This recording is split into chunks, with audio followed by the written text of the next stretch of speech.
नमस्कार मित्रांनो, माझं नाव डॉक्टर प्रवीण शिंगाणे। मी धुळ्याला प्रॅक्टिस करतो, मी डेंटिस्ट आहे। 30 ऑक्टोबरला मी सकाळी क्लिनिकला गेलो असताना अचानक मला स्ट्रोक बसला आणि मी पडलो। नंतर मला जाणवलं की मला पॅरालिसिस झालेला आहे। मग मी सुरुवातीला 10-12 दिवस तिथे हॉस्पिटलमध्ये ट्रीटमेंट घेतली आणि नंतर मग मला नाशिक पॅरालिसिस सेंटरचा पत्ता मिळाला। दुसऱ्या दिवशी मी लगेच तिथे ॲडमिट झालो। या ठिकाणी आल्यानंतर मी बघितलं सगळ्या गोष्टी, तिथं सर्वांगीण ट्रीटमेंट होते पेशंटची। तर इथे पंचकर्म, ॲक्युपंक्चर, बाकी इक्विपमेंट्स आहेत, अजून एक्सरसाइजचे वेगवेगळे। ते सर्व उपचारांनी आज मी माझ्या पायावर चालू शकतो। ज्यावेळेस मी इथे आलो त्यावेळेस मला असं वाटत होतं मी आता माझं आयुष्य पूर्ण अंधारात आहे। इथं आल्यानंतर आज मी प्रकाशात आलोय असं वाटतंय।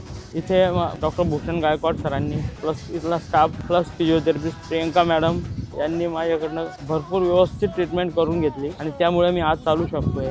त्याबद्दल भूषण सरांचे, प्रियंका मॅडमचे आणि सगळ्या स्टाफने भरपूर कोऑपरेट केलं। इथे सगळ्यांना मी धन्यवाद देतो आणि इथून मी आज नवीन आत्मविश्वास घेऊन जातोय घरी जाताना। फक्त एक गोष्ट सांगू इच्छितो सगळ्यांना की ही ट्रीटमेंट जी आहे फक्त डॉक्टरांवर डिपेंड नाही आहे। पेशंटने स्वतःही जिद्द ठेवली पाहिजे, मनापासून सगळे एक्सरसाइजेस वगैरे केले पाहिजे आणि पॉझिटिव्ह माइंडने पेशंट नक्कीच 100% बरा होतो। या नाशिक पॅरालिसिस सेंटरमुळे माझा आज पुनर्जन्म झालेला आहे। आभार। आणि मी तर सांगू इच्छितो की नाशिक पॅरालिसिस सेंटर हे महाराष्ट्रातच नव्हे देशात सगळ्यात बेस्ट पॅरालिसिस सेंटर आहे असं मला जाणवलं इथं आल्यानंतर।